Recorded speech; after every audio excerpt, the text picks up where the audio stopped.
Education meeting is called to order. The chair reminds everyone to ensure that their wireless devices are turned off. To hear the meeting interpreted live in Spanish, a call-in line has been established for the community.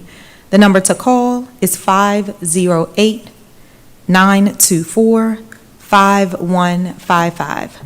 Again, that's 508-924-5155. Board Member Madeline Frazier, will you please make the announcement in Spanish? Buenas tardes. Si desea escuchar la reunión en español, se ha establecido una línea telefónica para que la comunidad pueda llamar y tenga acceso a interpretación en español de la reunión en vivo. El número a llamar es el 508-924-5155. Repito, el número a llamar es el 508-924-5155. Thank you so much, Ms. Frazier. For those who are unable to observe now, the meeting is being recorded and can be accessed via our PGCPS YouTube channel for later viewing. Lastly, for recording purposes, the chair reminds all board members to turn on their microphones when you are speaking. Ms. Barton, please call the roll. Good evening, everyone. Good evening. Mrs. Adams Stafford, Ms. Boozer Strother, Present. Mr. Briggs, Present. Mrs. Frazier, Present. Dr. Harris, Mr. Jackson, Here. Mr. Jongo, Present. Dr. Z. Miller, Present. Ms. Walker. Present. We have quorum. Thank you, Ms. Barton. We do have a quorum. Thank you so much. The chair recognizes District 2 member, Mr. Jonathan Briggs, to lead us in the board prayer and the Pledge of Allegiance. Thank you so much. Just gonna bow our heads. O God, we pray to administer that which is just in all educational policies, being ever mindful of your guidance, steer us to action with love, wisdom, and understanding. Amen. Please rise for the Pledge of Allegiance. Pledge allegiance to the flag of the United States of America and to the republic for which it stands, one nation, under God, indivisible, with liberty and justice for all.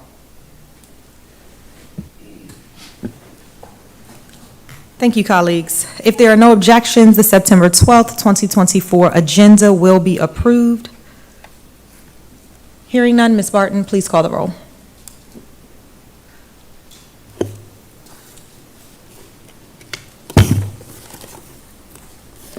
Ms. Boozer Strother, Aye. Mr. Briggs, Aye. Mrs. Frazier, Aye.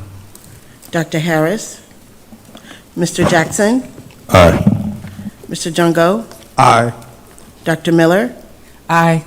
Ms. Walker. Aye. We have 7 in the affirmative and 0 in the negative. The September 12th, 2024 agenda has been approved. We do not have registered speakers for public comment tonight. The chair recognizes the Associate Superintendent of Student Services, Dr. Elizabeth Faison, to discuss the work session topic, School Climate and Student Wellness.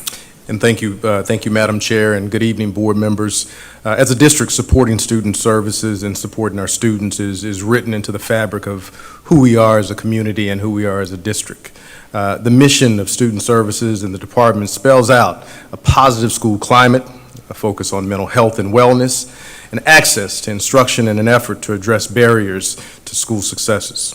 In this last year, we've truly centered that mission in every decision that we've made, including the adjustments that we made to the Students' Rights and Responsibilities Handbook that we've talked about here before, which we'll hear a little bit more about tonight to make sure that you all are up to speed on exactly what that means and how it's been rolled out. As the chair indicated, I do want to introduce Dr. Lorenzo Russell, our Associate Superintendent for Student Services, and of course you all know Dr. Elizabeth Faison, who is our Associate Superintendent for Transformation, Leadership, and Continuous Improvement. I'll pass it over to you all. Good afternoon. It's an honor to be here this evening to share some highlights on our data and outcomes that we saw last year that we want to celebrate as it relates to student climate and student wellness, school climate and student wellness. And so Mr. Russell and I will be presenting information tonight regarding this topic. First, we just want to take a moment to celebrate and highlight some of the things that Prince George's County Public Schools have rolled out over the last year. And so we saw last year Hazel roll out from middle school and high school to all elementary schools. And we saw an increase in the rate of access with our parents and access in both medical help as well as mental health supports. We also saw 2,700 teletherapy sessions last year. Additionally, there are instances where our psychologists, our pupil personnel workers, our school counselors, and now our mental health clinicians must provide support to schools when there is a loss of life, either for a student or for a staff member. And so last year, we provided necessary supports to our students and to our families through crisis support. Additionally, 2 years ago, we saw fentanyl and an opioid crisis in our community, and our school system began to pivot and address the needs of our student. We became the only opioid prevention program in the state that was approved as a school system to train parents and also to disseminate Narcan, a supply of Narcan, to our athletic coaches, to our staff, and to our parents. We also saw a decline in the rate of overdoses in our schools. Our school counselors began to hold fentanyl awareness sessions in our high schools and in our middle schools. Our students became aware, our parents became aware, and we last year rolled out substance addiction counselors in our school system. Lastly, we celebrate social emotional learning in our schools. When we look at our culture and climate survey, it talks about 75% of our teachers becoming comfortable integrating social emotional learning lessons into their curriculum during the day. And so we launched a number of training sessions for our staff, both through Mount Holyoke University, where our teachers became certified in being able to train other teachers in social emotional learning, as well as a number of district employees became certified in social emotional learning. And so we anticipate continuing that work this year. We also provided suicide and behavior threat assessments. So when we talk about student wellness, sometimes we talk about a student being mentally well, emotionally well, and physically well so that education and learning can happen. And so last year, our psychologists, along with other helping professionals, provided suicide and behavior threat assessments to students according to those who had lodged a threat either in writing or verbally had divulged that information to an individual in the schools. Evaluations were conducted, and they also provided workshops to staff and to students and to parents on wellness and mental health sessions. Lastly, our psychologists on a day-to-day basis are always providing consultation to our staff, to our administrators, to our teachers on better approaches and strategies for behavior and student wellness. And so we just wanted to note a few highlights that talk about our student experience. College readiness was a big deal for us last year, and we celebrated our students who were going to be college and career ready, those who were going to be employed, enroll in a university, or enlist in an armed forces. Additionally, our positive behavior interventions and supports was a session that was held, or we created a PSA and gave this board a spotlight, an opportunity to see what does positive behavior interventions and supports look like in our schools. We also, in this room, celebrated our social emotional learning branding and the students who had created an SEL logo for our district. And so we take a moment to look back on all of those things that frame our wellness. Lastly, immunization season is upon us. And we are entrenched in meetings, even today, having conversations about how to immunize our students. And so you see our supervisor even went to the news and had an opportunity to interface with the public and make pleas to our parents as it relates to students' medical wellness. And so how does this all come together as it relates to our strategic framework and as it relates to our critical success indicators?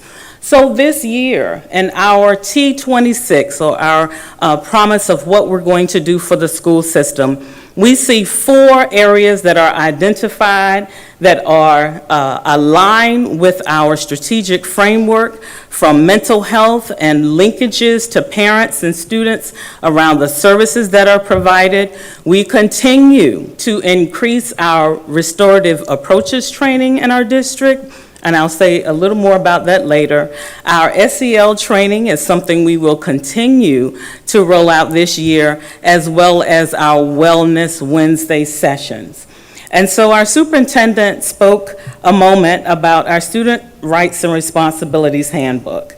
And what I want you to know first is that we were intentional this year in our revision of the handbook. We engaged the public in a way that we had not in the past. Additionally, our superintendent held a number of town hall meetings. And what we heard from staff over and over again, what we heard from administrators, what we heard from teachers, as well as our bargaining units, is that respect must return to our schools. And so we looked at strategically disrespect and disruption in our handbook. And not only did we try to strike a balance, and Mr. Russell will say more about that later, but we try to strike a balance between discipline and transformation in our students. And so we have provided principals an opportunity now with a little more power as it relates to disciplining students, but we have also said with power comes responsibility. And that means to make sure that our students are learning how to resolve their conflicts, are learning how to be respectful, are learning how to think back on their actions and how their actions impact others. And they're also learning other coping mechanisms and skills and way of responding in a way that is respectful.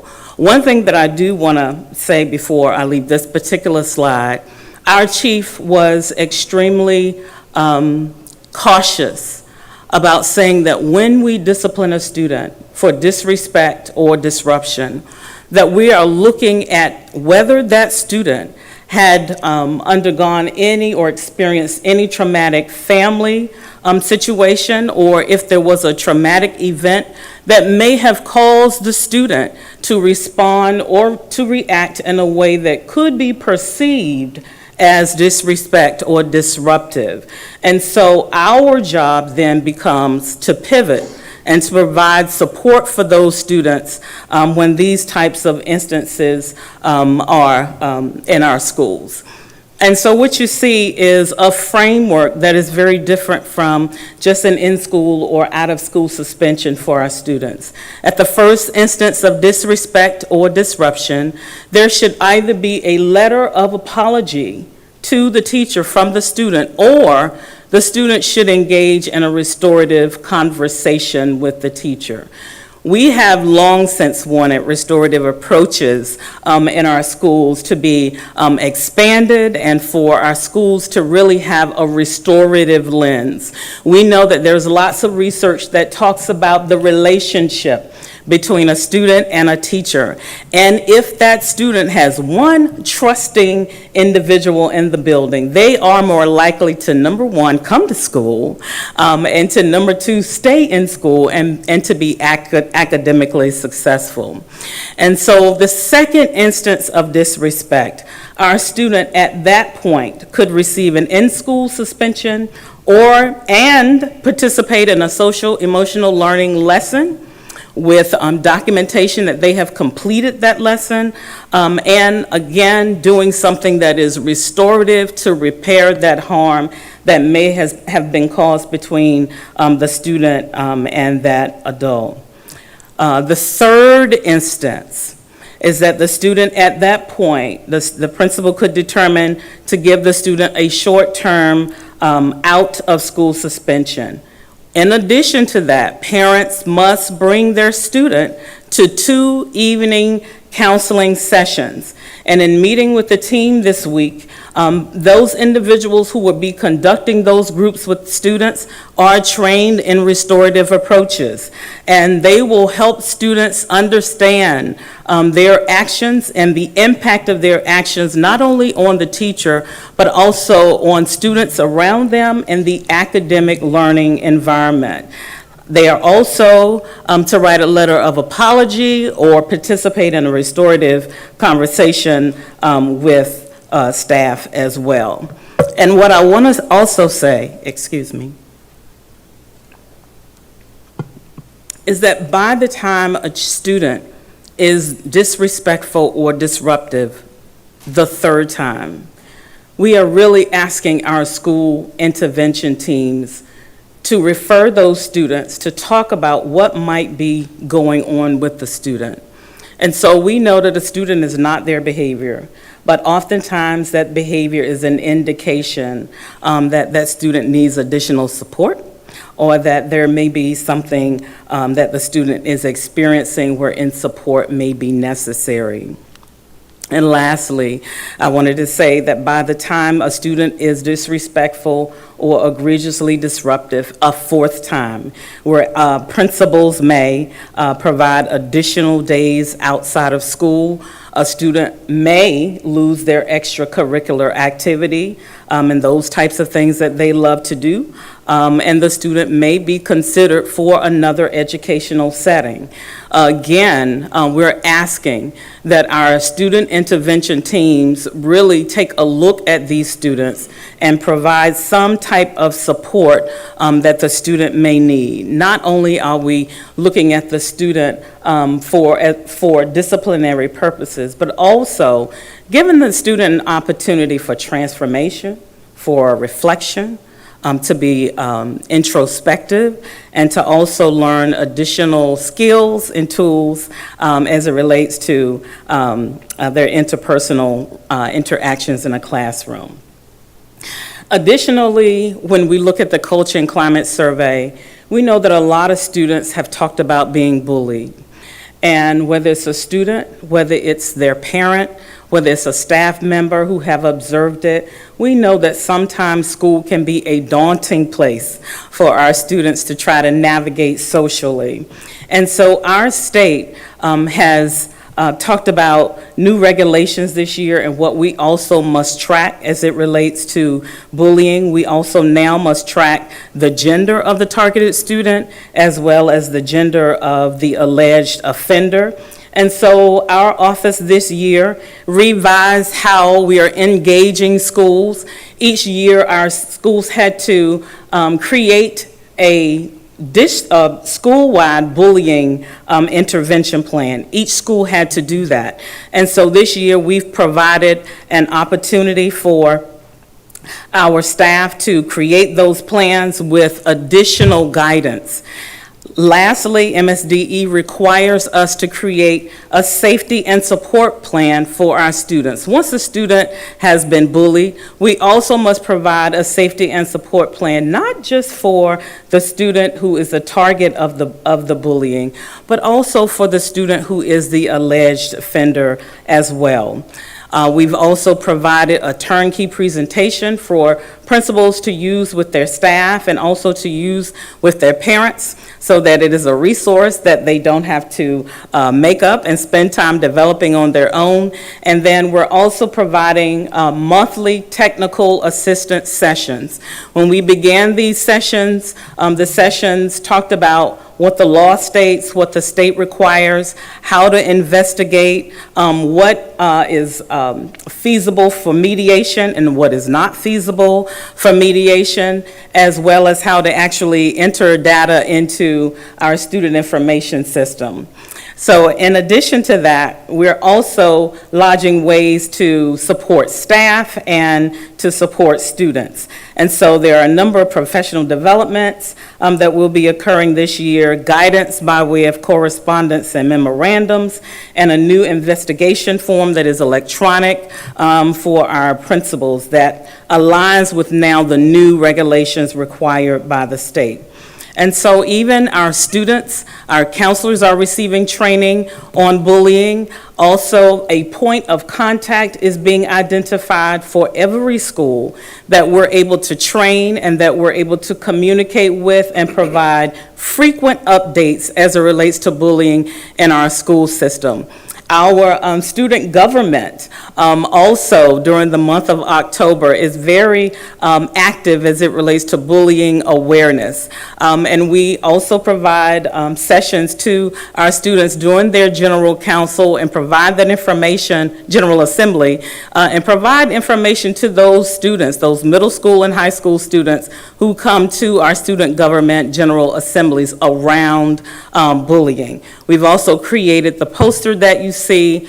And lastly, there is a bullying advisory council that began last year, a couple of months before the school year ended. And so they helped create the poster that you saw a second ago. And that team continues to meet. It consists of principals, students, counselors, and staff around the district that come together to look at our data.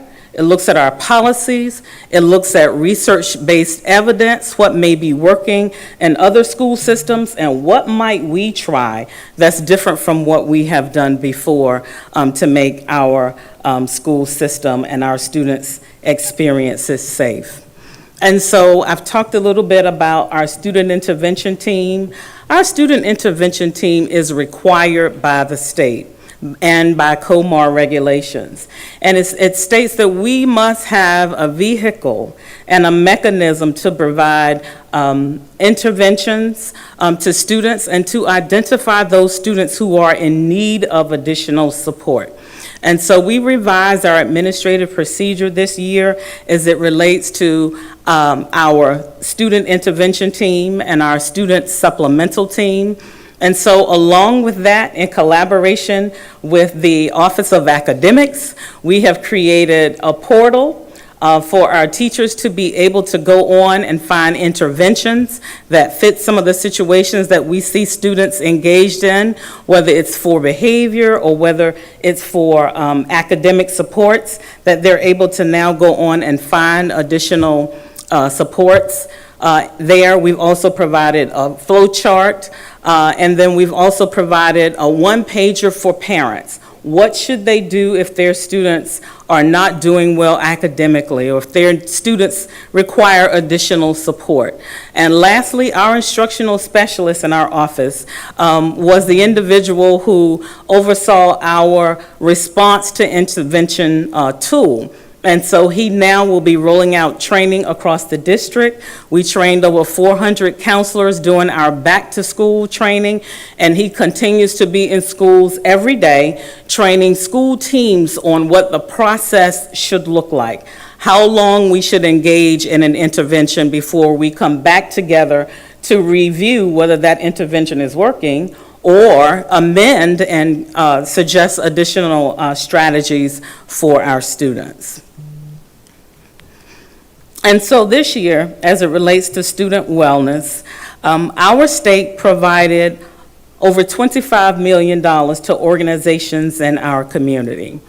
The Maryland Consortium provided 19 organizations in Prince George's County Public Schools an opportunity to provide additional wraparound services, training for our staff, behavioral supports for our students in the building, as well as community resources. And so we are supporting those 19 additional organizations and rolling out those supports in our schools that will support both our school climate and ensure our student wellness.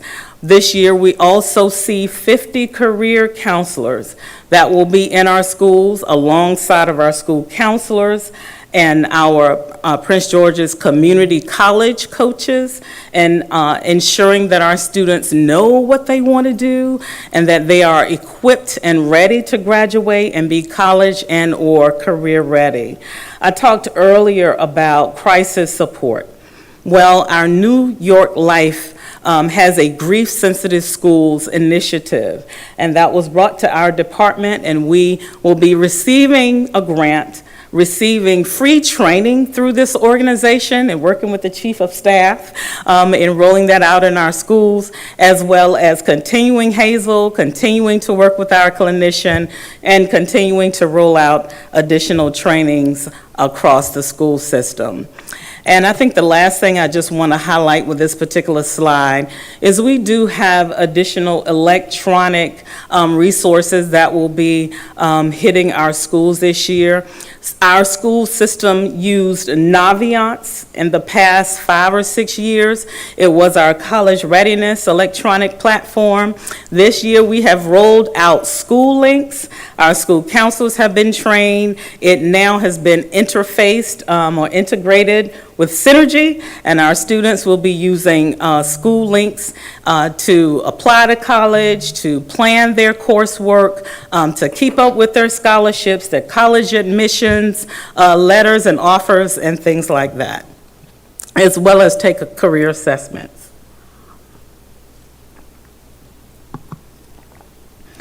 I think the last thing I would say is we're also rolling out a new Narcan administrative procedure and one for private duty nurses that we have not had in the past. And lastly, we're using a way to communicate to principals, our memorandums, our correspondences, and all of the resources that you see here tonight. All right. Thank you, Liz. Good afternoon, and can you guys hear me? All right, it's my first board meeting. I want to make sure I get it right. Can't hear me? Okay, all right. All right, so I'm going to talk about a little bit in regards to how the information that Dr. Faison has shared as related to her department, but from the school side, these are the types of things that we're doing because we want to make sure that this work that is happening is not happening in isolation of what our families and our parents are actually receiving and the community members. So I'm going to talk in regards to how we are engaging parents in the process. And so you'll see there are a number of ways in which we're trying to communicate with parents by having our, some of these are new, some of them are consistent with what's been done in the past, but annual back to school opportunities for parents to come. We really want to work with schools to make sure that they have the right information as it relates to on their websites, that they're actually engaging so that people are actually receiving the information, using social media to be able to keep everyone engaged. Dr. Faison talked about how our counselors are being trained and receiving professional development along with the administrators, which I'll go into in a second, and a host of different other ways that we're going to try to continue to make it feasible for people to get the information. One pilot that we're doing this year is with Class Dojo. Many of our schools are using that to interact with families to make sure that they are also, again, staying engaged in the process. We wanted to be able to do this from the school-wide perspective, but then also making sure that there are ways to be able to engage on a quarterly basis so it doesn't seem like it's just happening at the beginning of the year and then you don't hear about it again, but ongoing information. And then using those opportunities, doing parent-teacher conferences and meetings to make sure that parents are engaged.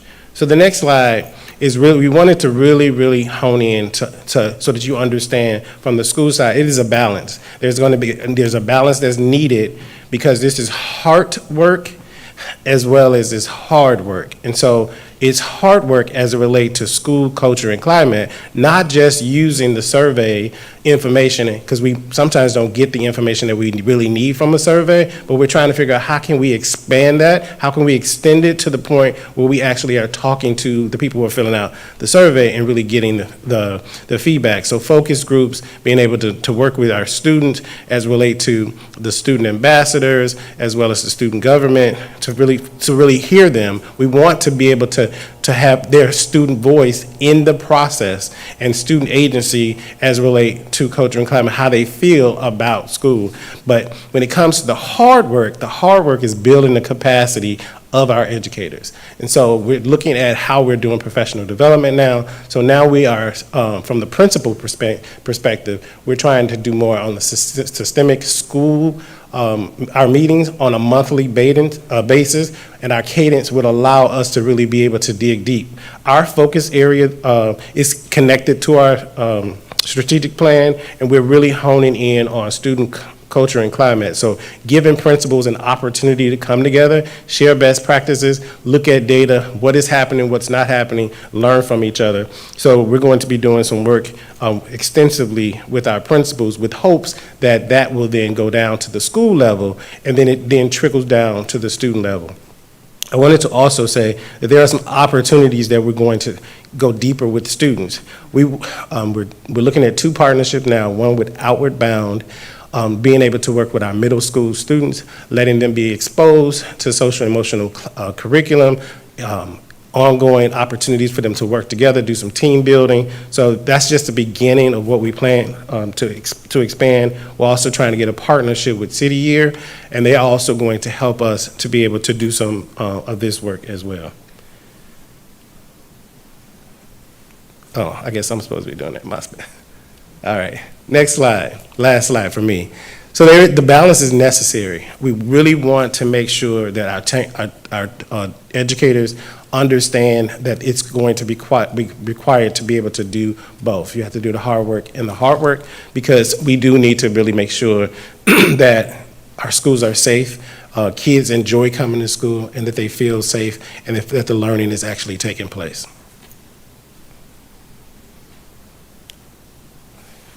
And I think that's it for me. Madam Chair, we'd be happy to entertain questions at this time. Excellent. The chair, thank you so much. The chair will recognize any board members who may have discussions and/or questions for Dr. Faison and Mr. Russell. You can leverage your lights. Please keep in mind, board members, that each board member will be given 2.5 minutes per round of discussion. This 2.5 minutes is the total time that is allotted for your question, so be concise, and the response, so be concise. Excellent. And the response. Yes, we're going to practice tonight. It's going to be amazing. Yes, so we're going to go ahead and start with, we can do this. We're going to go ahead and get started with the first light that I saw on today is,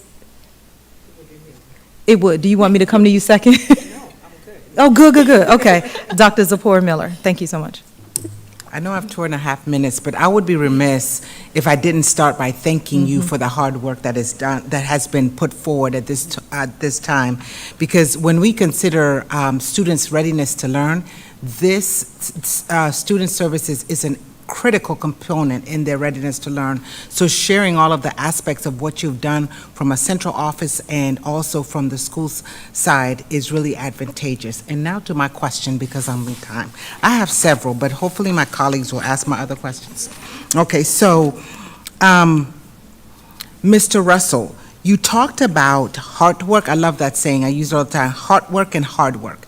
So the hard work is there, but in the hard work, you talked about the challenge being building the capacity of others, the monthly principals meetings. My question is, how are we engaging the school counselors? Because what it sounds like is this is a turnkey professional development. How are the school counselors involved in this? In addition, when you talk about building the capacity, is it a human capital challenge that is making it hard for you to build the capacities of those who need it? So I think It's twofold. So one of the things that we're trying to do is look at our calendar for professional development and those opportunities to be able to engage, because again, we do want to start it at the level of the principal and then take it down to the school level. What I didn't share was our intent to really be able to figure out how do we streamline that and get it to school teams so that school teams can then take it back and be expected to share that. So looking at, do we have enough professional development opportunities to be able to do the training is something that we're definitely exploring. So you would be presenting us a plan on how the turnkey would happen as you put that together for the school teams? Yes, And then the school team's responsibility, from what I'm hearing, is to turnkey to the teachers and the school staff? that is correct. Okay, thank you. You're welcome. And just to add to that, as a part of the summer professional development that we did with principals, we didn't just bring principals in. We actually brought principals in one session, but as we looked at our our most needy schools, we actually brought in those particular teams, and those teams were responsible for developing a plan, taking that plan, and coming back to the school to execute with the larger audience.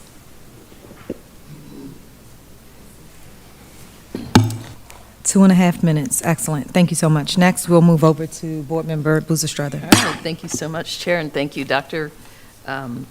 Faison, for the continuation of your deep work in this trauma-informed school system and how we continue to see that year over year. Thank you to the entire team. I'm going to move fast.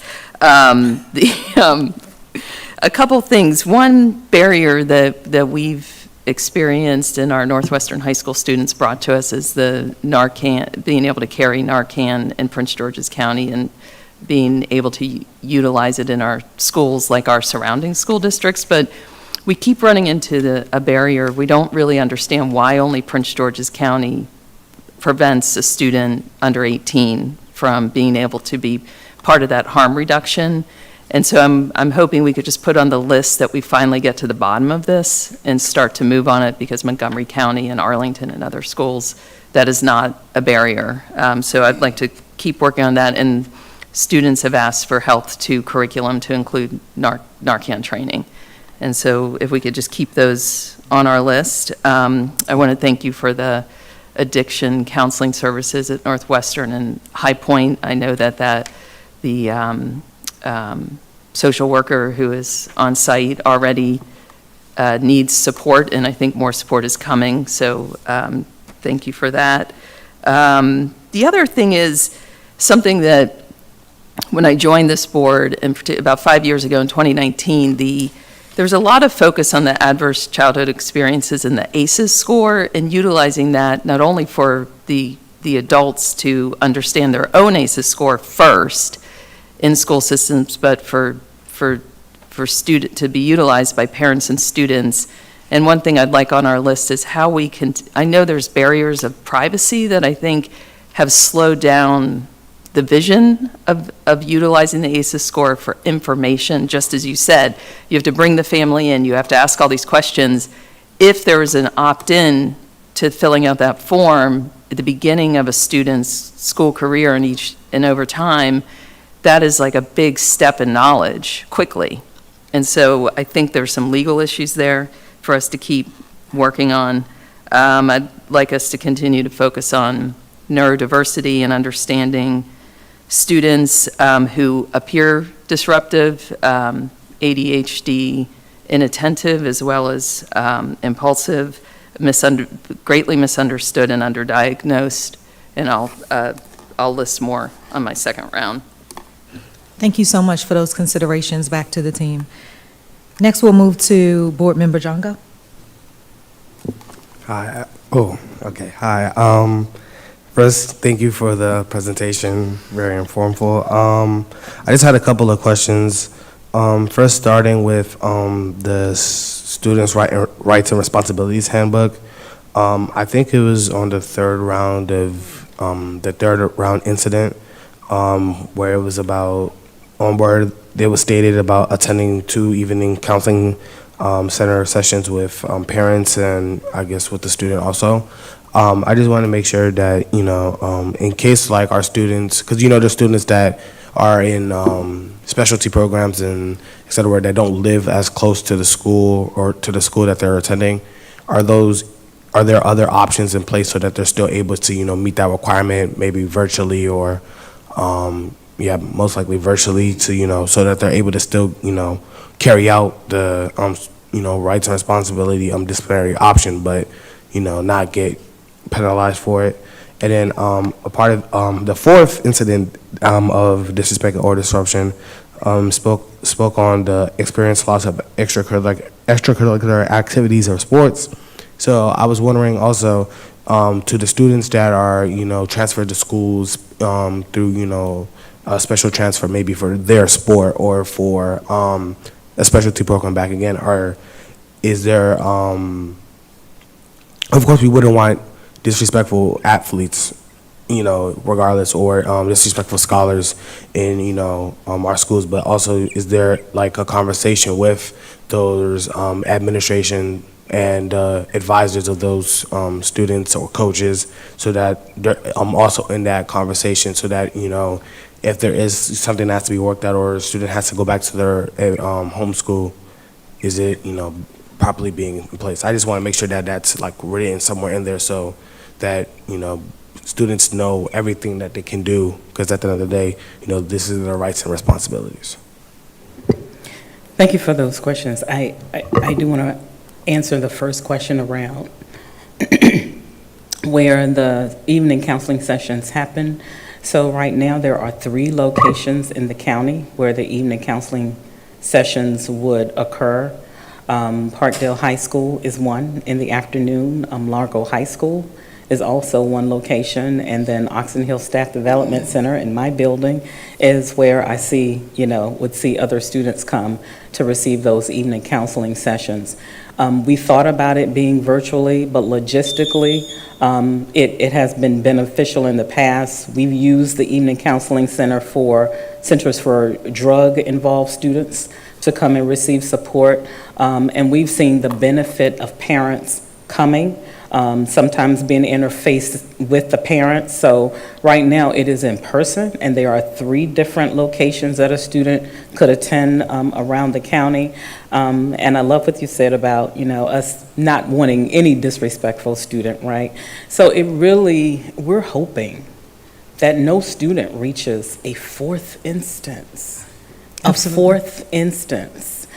I can't imagine our students wanting to undergo repeatedly writing a letter of apology or having this restorative conversation with their instructor. And so by the second time, you have the in-school suspension and you're taking a social emotional learning class, it really is intended that something is clicking with the student and the student is learning how to respond differently or engage differently, and to really be reflective about the adults that are in front of them, and that there is a relationship that's building. And so we really don't want a student to be disrespectful a 4th time. But when it gets to the 3rd and 4th time, really having the team to look at what's the underlying cause, and having that student referred to the student intervention team and a plan created. So perhaps a functional behavioral assessment needs to be done. And then we create a Dr. behavior Faison? intervention plan. Thank you so much for that. What we'll do is we'll move into the second question in the second round, if that's okay. All right, thank you so much. We're going to go to Board Member Jackson, please.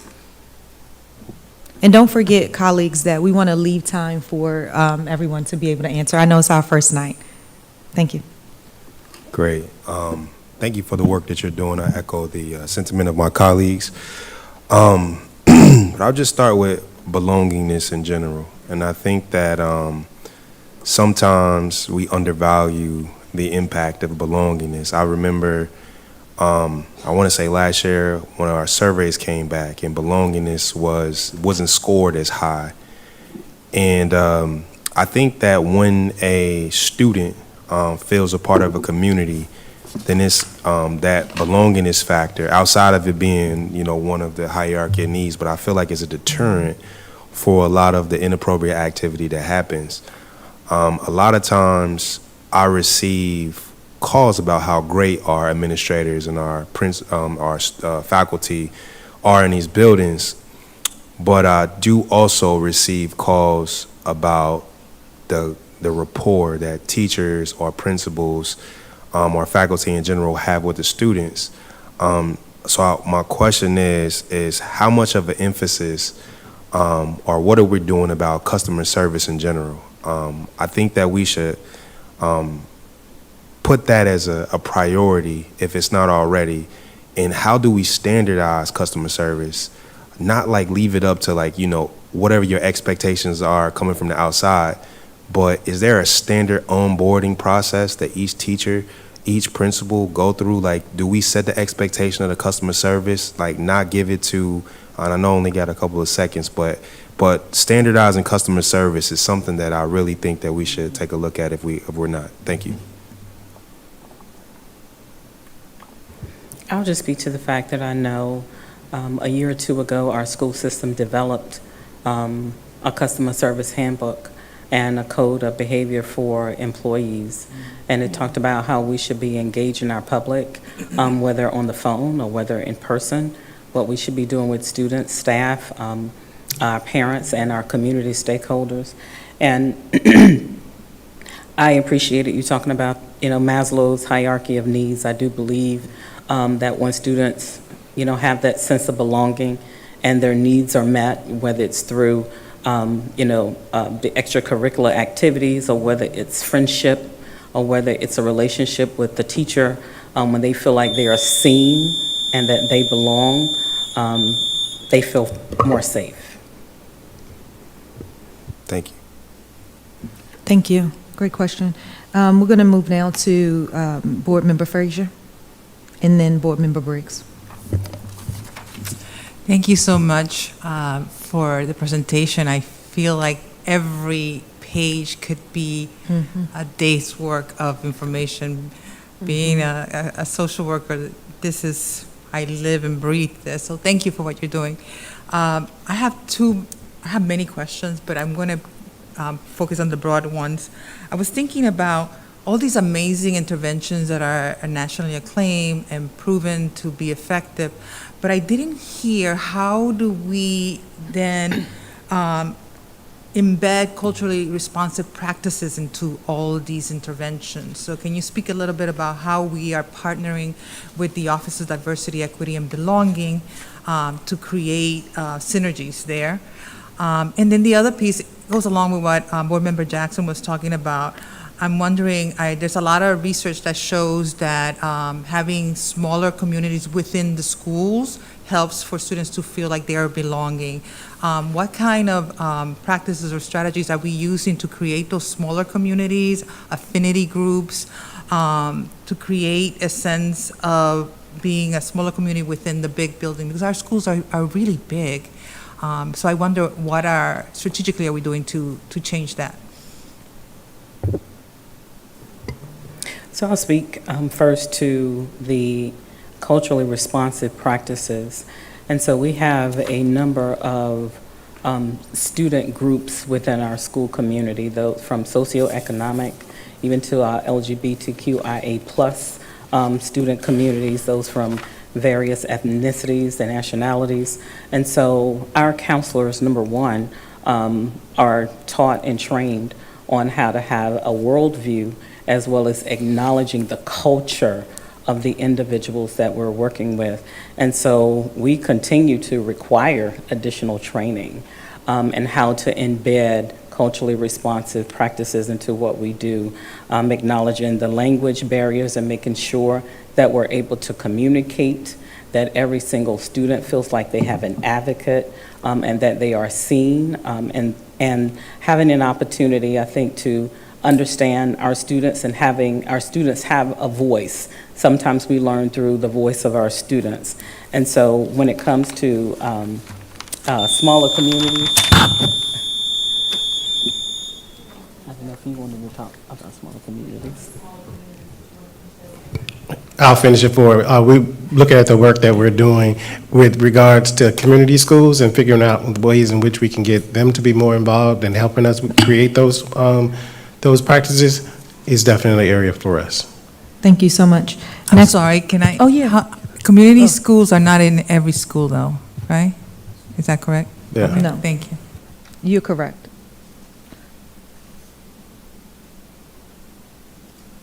Thank you so much. The knowing stare let me know that it was.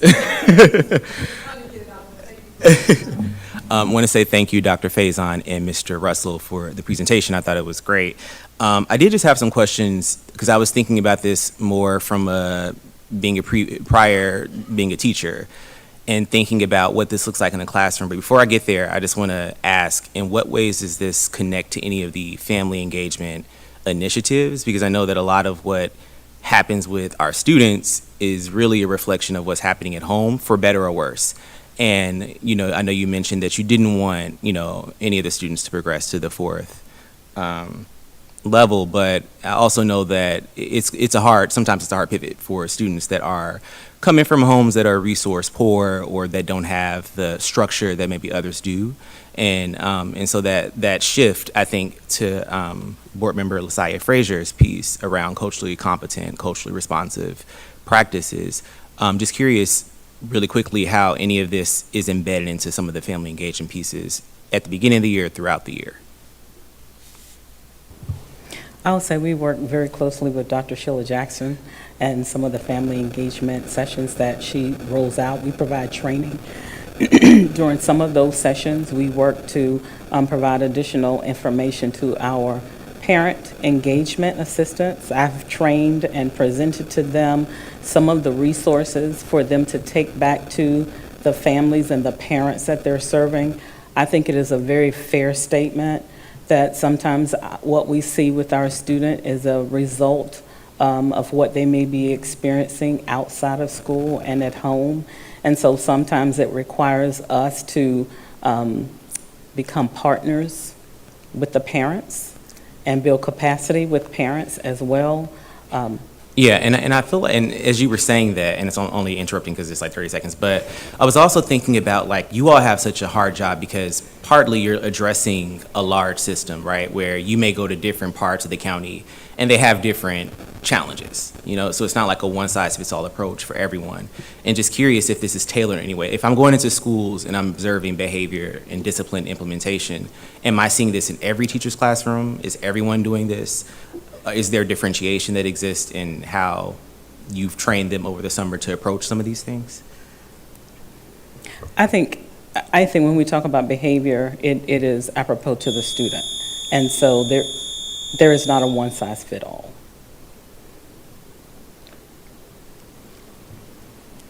I didn't know if I could finish that sentence. You can finish the sentence. Are you complete with the sentence? I was going to say it's not a one-size-fits-all, and that our counselors must determine what needs to happen for each individual student. It must be prescriptive. Absolutely. Thank you so much. Before I ask my first round question, we're going to go to Board Member Jackson's second round question. He has a back-to-school event to head to. I appreciate that. So just a follow-up on the customer service piece that I wanted to know is, I know you guys said y'all had a customer service handbook that you distributed throughout the enterprise, but outside of the survey that we issue, like, how are we really measuring it, and how do we know where we are, and what measures are we taking to either maintain a level if we're at a satisfactory level, or increase it? Because I believe that if you don't measure it, it doesn't count. So I just wanted to know a little bit more about, you know, what is our, you know, how is our metrics around that? And so my particular office doesn't govern the customer service across the entire school system. I know that our school system has offices that work with customer service as it relates to employees. But I will say, when it comes to the Department of Student Services, you know, our through line this year is to be a department on fire, that we're fiscally responsible, that we're having integrity in our work, that we are responsive to our constituents, and that we're experts in our craft or our area of expertise. And part of that that being responsive to our constituents speaks very much to what you're talking about as it relates to customer service. When our families call us, when our students call us, when our students email us, what are they getting back from us? And so I will say there are opportunities, there have been missed opportunities where we show how much we can be trusted by our responsiveness to others. And so just owning it and asking our parents and our students where we have missed it to give us an opportunity to gain and earn their trust so that we are showing them that we're the reason why, they are the reason, why we're here. And so I know our office, Dr. Strader's work, as well as our continuous improvement office, our human resources, our benefits, all have parts of our customer service and how we engage our public. And if you don't mind me jumping in these last few seconds, Dr. Faison, Board Member Jackson, what I do want to mention is that most recently here in the last couple of weeks, we've met with our strategic planning office, and they'll actually be coming in to present to you all, I believe on September the 26th, that will specifically talk about some of the customer service elements. One of the pieces that I think is extremely important, we know that customer service starts at the top. The theory of action starts with leadership, and a big part of what we're doing with principals and leadership is around this customer service element. So September 26th, we'll be bringing some of that back to the board to share. Thank you so much. Excellent. Safe travels. I'll get started now for my first round. Dr. Faison and Mr. Russell, this is quite timely given what's happening inside of our nation, where it's clear and necessary that mental, social, and emotional needs absolutely needs our support, so thank you. My first question, thank you, Pam Boozer-Strother, for hitting on Narcan training. If we can have another round of that for our students and our community, that would be amazing. I want to move next to the restorative approach to discipline. The first question that I have is, this assessment, which I'm a fan of, has the child or our scholar already experienced trauma? That's a great checkpoint there before disciplinary actions are taken. And I wanted to just confirm that this assessment happens first before the discipline happens. That's one. And then a secondary part to that, is there a check-in for safety and support plans as well? So can those be two checks that you do prior to any discipline? I'll let you answer that, then I'll go back to other questions. Thank you. The inquiry as to whether a student had just experienced death or a traumatic event should proceed in a disciplinary action. So if it is determined that the student just experienced something the night before or very recently, the principal may decide that discipline isn't necessary, but that support is necessary. A counseling session is necessary in providing support to the student. So it is intended to occur before discipline happens to determine if discipline is necessary. Can you say more about the safety and support plan? The second piece, you mentioned that for bullying, there's a safety and support plan that's going to be available. So my question on that is, as they check, the first thing, has the scholar experienced any trauma? Can they also check to see if there is a safety and support plan that's already in place before any disciplinary? It just will kind of bring it back together. So if you could consider that. Great. And if those two could be kind of checks that as the training is going, they check on those two things first and then make the determination, that'll be great. As I look at my time, the next question that I have is, how do we define disrespect and disruption? You don't need to answer it now, but if we can be very clear on that as we go for training, that's very important, especially culturally. And are students advised of this before the letter? So I know they're going to get training on the new student handbook, but just being very clear on that definition is going to be super helpful. Thank you. Yes, and we already do have a second round. So thank you for those considerations. Let me just check them off. And next, we're going to go to Board Member Boozer-Strother. Thank you. I thought others were ahead of me. Okay, so moving into, I think, a couple questions that you can answer now. The school bullying plans, will those all be added to the school websites like other documents? for everyone to know what the plan is? We have not in the past, but we will talk to our chief around that consideration. Okay, great. The other is, so everything I read that's produced for the board, I'm always looking for evidence of the blueprint for Maryland's future and the legislation. And we are at a critical moment where a lot of work we do, we know is the blueprint. We know the word community schools means blueprint, but we're not labeling it in our documents. And I was wondering if we can begin to label Blueprint Pillar 3, College and Career Readiness, Blueprint Pillar 4, Community Schools, because we have to market our success. And so anytime we're asked questions, everything we send from our board meetings, that we have an opportunity to show the legislation and where the funding is going, because one thing we know that's happening that is hard to show without labeling it is we know we've transformed systems. We know we're transforming counseling. I do see the word blueprint in that moment, which is great, but I could go through and myself label that it's either direct dollars or that we had to go through a change to implement those direct dollars, and can be a little invisible. So I'm asking if we can, really step up how we always talk about pillar 1, 2, 3, 4, and sometimes 5, which is us. And Board Member Bouzier-Struthers, you're spot on.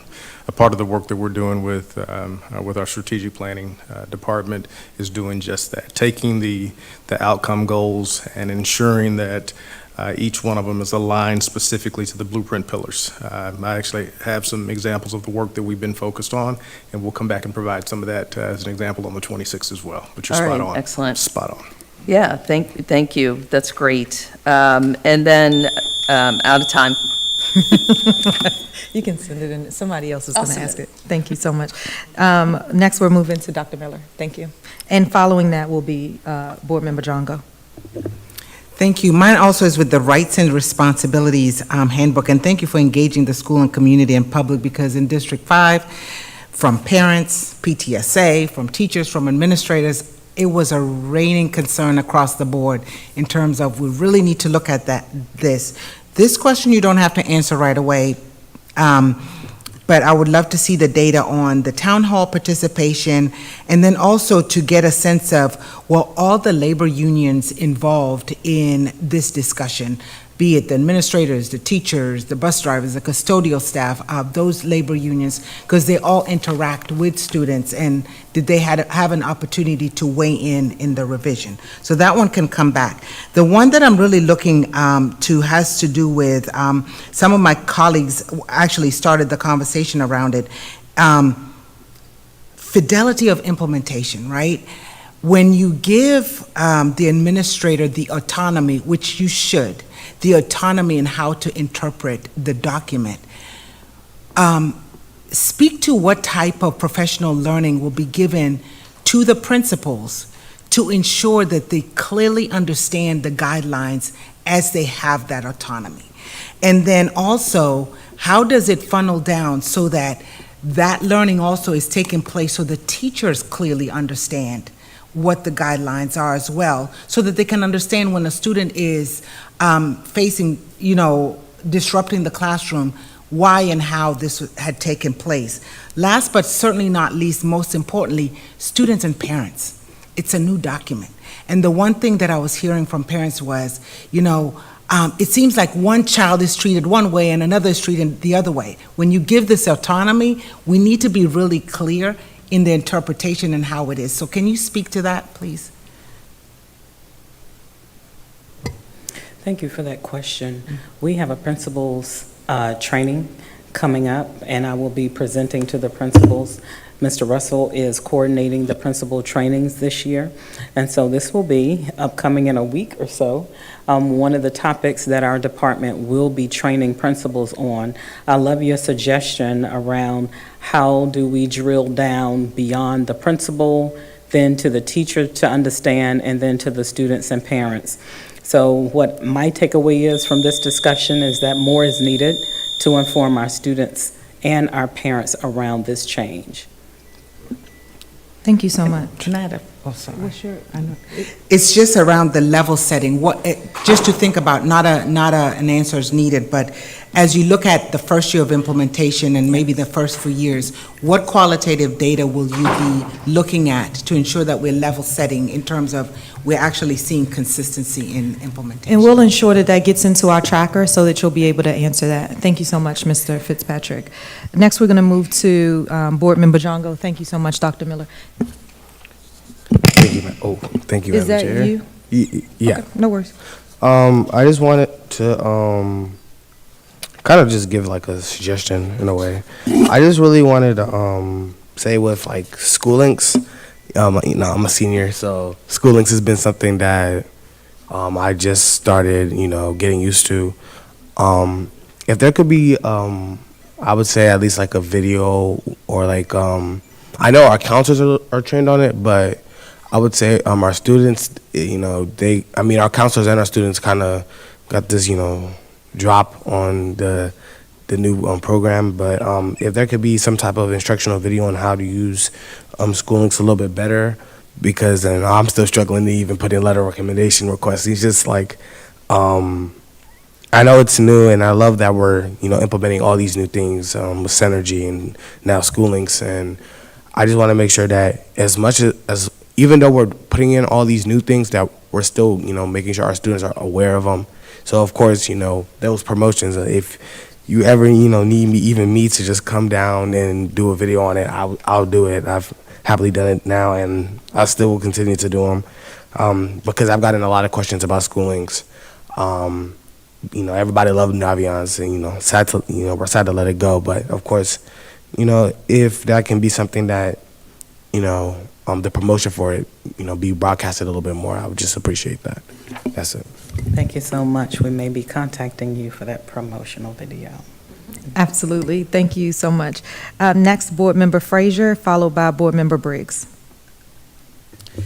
Thank you. My following question is about the MTSS system of support. The Code of Maryland, where we have the regulation, it says include alternative and supplemental programs for at-risk students.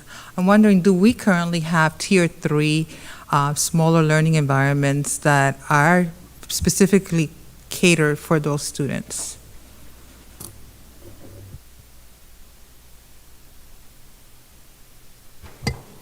So with our multi-tiered systems of support, a smaller learning environment a lot of times comes with students who would have an individual education plan or who may learn better in an alternative setting, which is a smaller learning community. Usually for the multi-tiered systems of support, our Tier 1, would be what we're doing for everybody, Tier 2, smaller groups, and then Tier 3, our individual students. And so we have just a select number of smaller learning communities. I know that our teachers and instructors are grouping students, within creating these smaller learning communities within their classrooms. But those that are outside of the classrooms are a lot of times for students who have an individual education plan.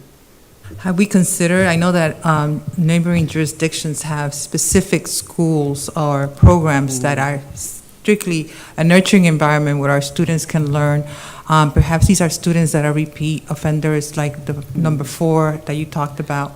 I don't know what the numbers are exactly in terms of how many of our students are at that level, but I wonder if we have considered creating those smaller environments where students feel seen. We talked about the importance of belonging, and again, the research shows that if we are able to provide that for our students, that they thrive.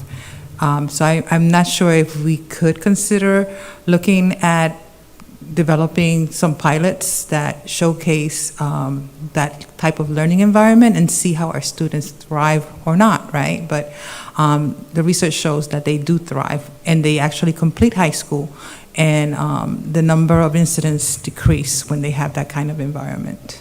Thank you for that. Thank you.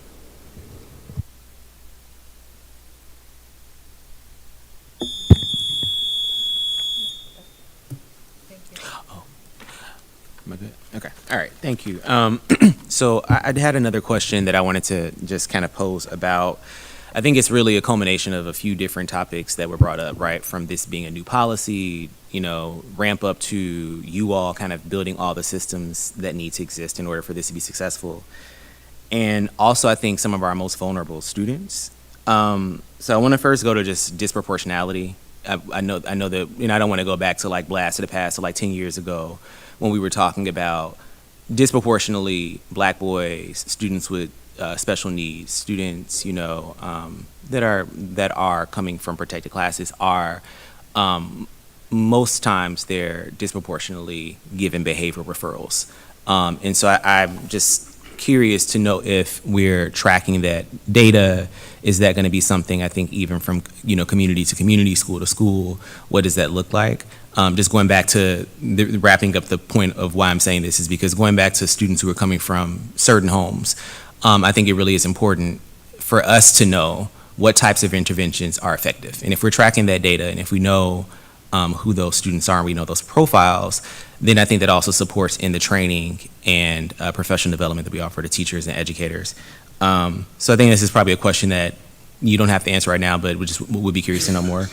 The other piece is around the unfortunateness of the recent gun violence issue that happened in Georgia. And I think right now this is just going to continue to put schools in the kind of front and center, especially during this election season. And was just curious to know, like, are educators prepared to, as they're collecting this information, is this integrated in some way with, you know, students that we may know have significant mental health needs and an escalation of behavior? This is in some ways tied to like ACEs, but I think also just it could be a student who doesn't have any ACE, but they just have stuff going on with themselves. Just curious if there's anything there as far as like tracking and keeping this a part of the system, this new system that we're implementing. I would say at this point, it's something that we definitely can get more information, share. Thank you so much. And I'll go to my second round as well. I had a question around how are the incidents, I'm going back to the restorative approach to discipline, how are the incidents recorded at school level and involving our parents? That's my first question. I have several, but we'll see what we can get through. Did you want me to repeat it? Yes. Sure, no worries. How are these incidents, so first incident, second incident, et cetera, being recorded at the school level? And what's the involvement of parents with each incident?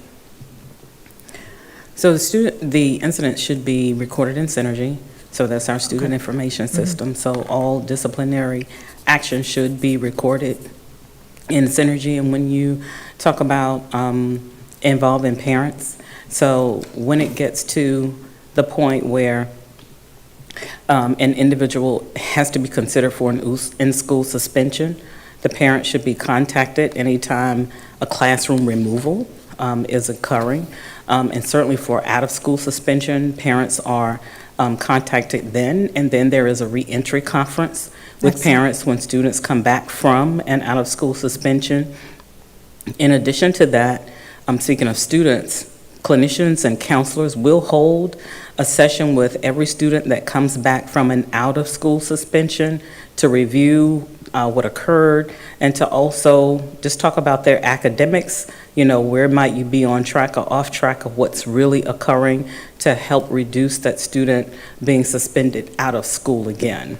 And so lastly, with the evening counseling piece, every time a child has to come to an evening counseling center, the parent must accompany the student to those sessions. And Excellent. that's one of the So- reasons why we're pushing to encourage parents to get enrolled into Synergy, because once they log in and see, they can actually see all of the steps that have been taken involving their child's discipline. Excellent. I think that'll be important to note as you roll out this training, just that parents are involved every step of the way, and Synergy is where that information can be stored. That'll be really important. My next piece, I think we can get through it, is there peer, can you confirm that there's peer mediation intertwined in here, or are we leveraging any peer mediation throughout this new process? peer mediation is not intertwined in this particular piece. It is something that our office does provide training with. We do have peer mediators across the county. In addition to that, when we look at disrespect and disruption, we do see more of that with a student and a teacher or an adult. And so peer mediation is when there is a peer-to-peer conflict that we're trying to resolve. Okay, I'll round back out with that with you. Thank you so much. I do see a light on. We've concluded 2 rounds, but Dr. Zipporah Miller, did you want to? Yes, please, Madam Chair. So I see our collective passion around this. Oh, just one second. Students, Oh, yeah, you were. Students, on behalf of our scholars and the community. So if there is no objection from you and our colleagues, or should I say my colleagues, I would like to move forward with the third round. Any objections, colleagues? Okay, we'll move forward with the 3rd round. Would you like to move forward first? Absolutely. Thank you so much. Thank you, colleagues. So yesterday, I was in a meeting with the Bowie Public Safety Committee, and one of the topics I was sharing with them was about Hazel Health.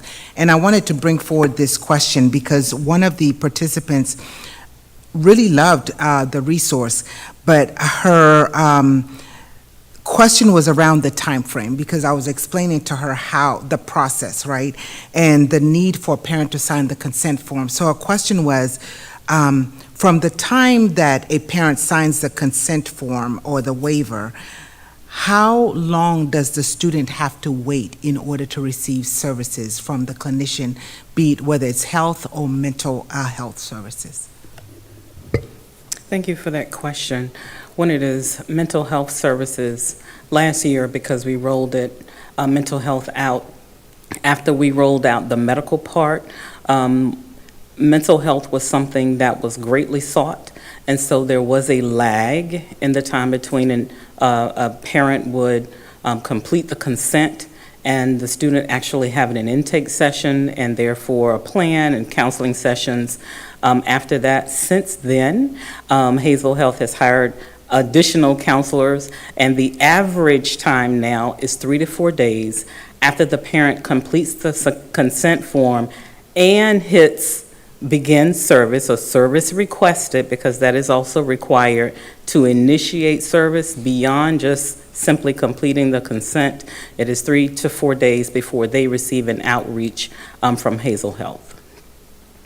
Thank you. That's great to hear that it's actually gone down. So what I'm hearing is the parent would sign the waiver and needs to hit service requested Yes. in order for them to at least begin services.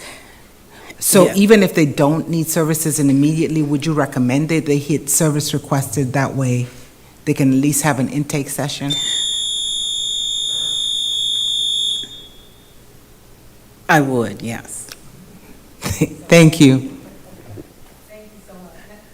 Next, we'll move on to Board Member Boozer Strother, followed by Board Member Frazier. Right, thank you so much, and thank you for suggesting a 3rd round. My final topic is the intersection with the tardy in attendance and the record keeping of those. So I'm thinking about, when parents could end up engaged in yet another system, the state's attorney's office, that in your new 4-step system, that there's opportunities to review the tardy in attendance records for accuracy and making it easier for parents and students to have the opportunity to correct synergy. And I'm asking that, is it possible for that to be elevated within each school? Like reminding parents, check synergy. If it's not accurate, we have a way for you to say, hey, they were on a bus. They weren't tardy 5 days. They were on a late bus. They didn't miss that class in the middle of the day. We believe that was just an accident of record keeping.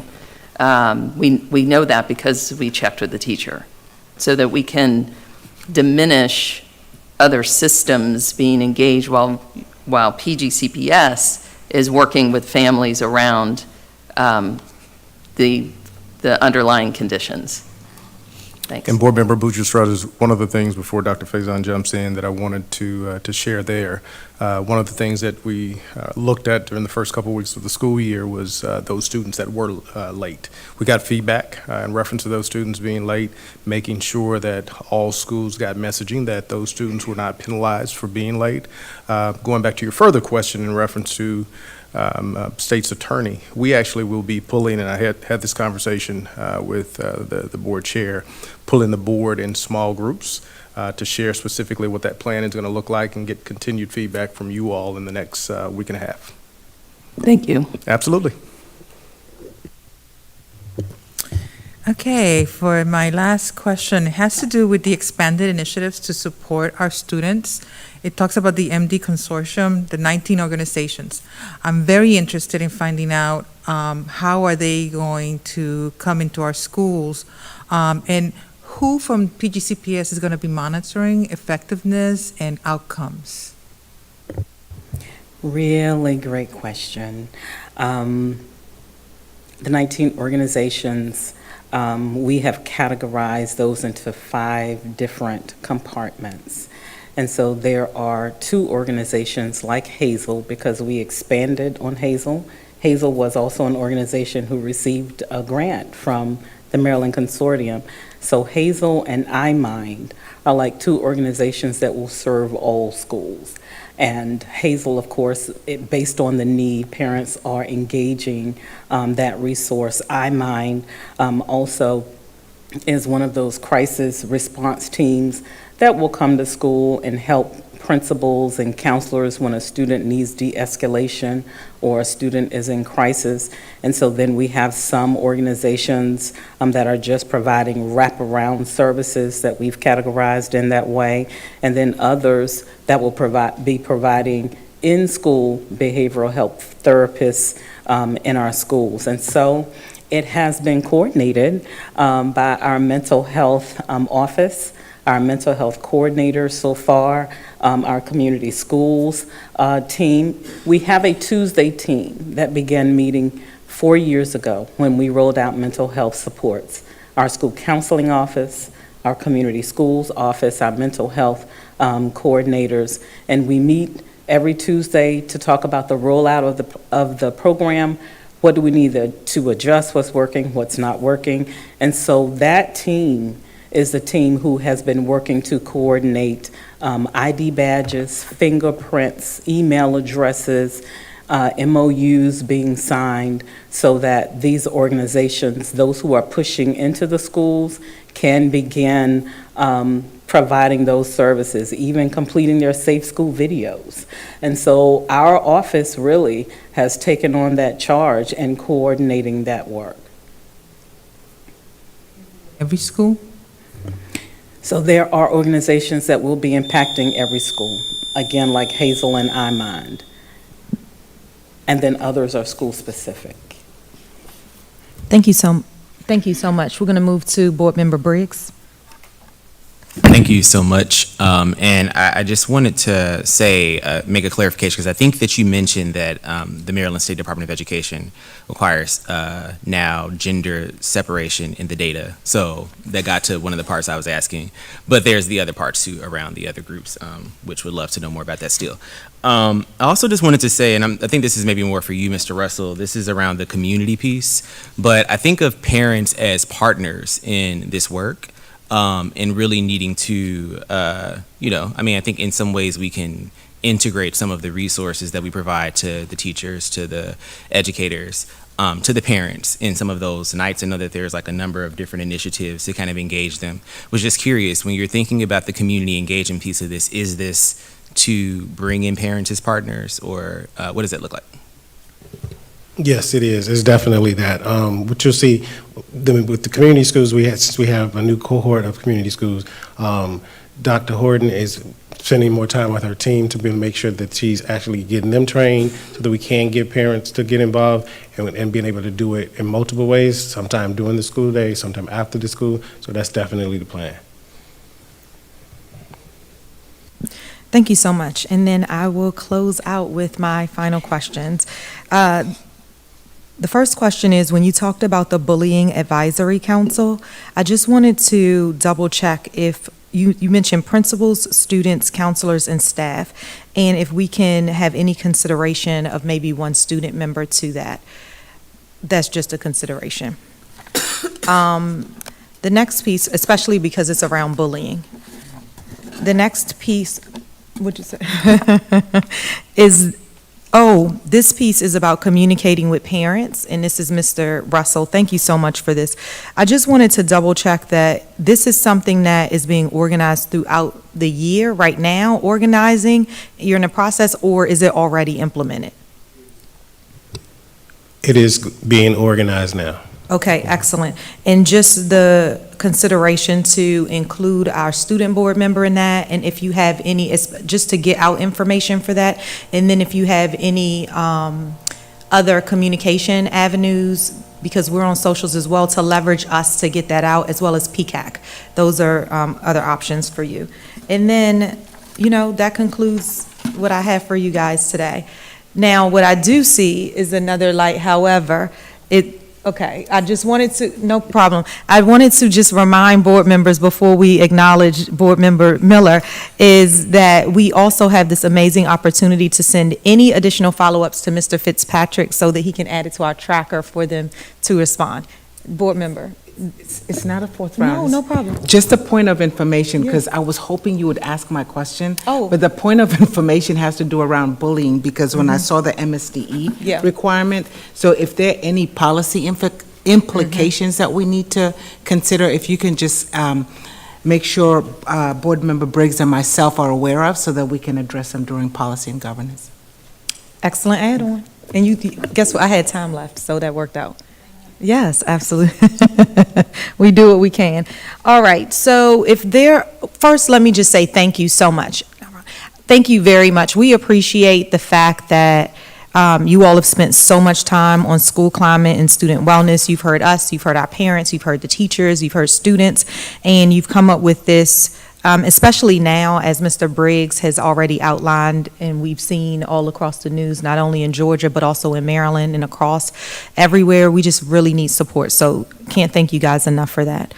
Did you have any follow-ups before we close out, Dr. Faison?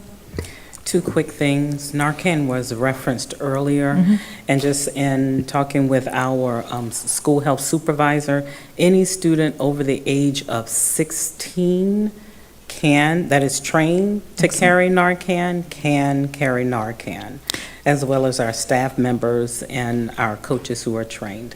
So if they're over the age of 16, they can carry Narcan in our schools.